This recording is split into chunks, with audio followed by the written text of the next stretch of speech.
Hello guys, in this video I'm going to show you where to find background materials on the Clip Studio Paint application.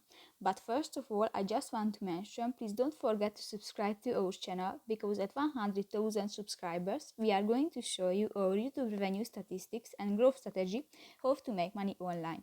So let's jump into it. First of all, open the application on your device.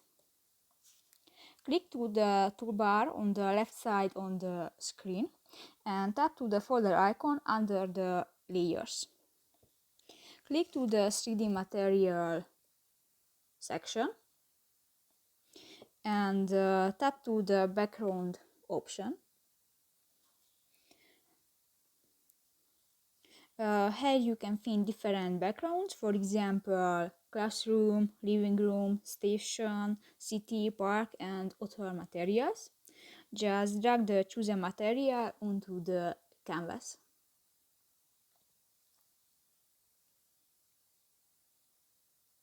So that's pretty much it for this video, guys. See you in the next one. Bye bye.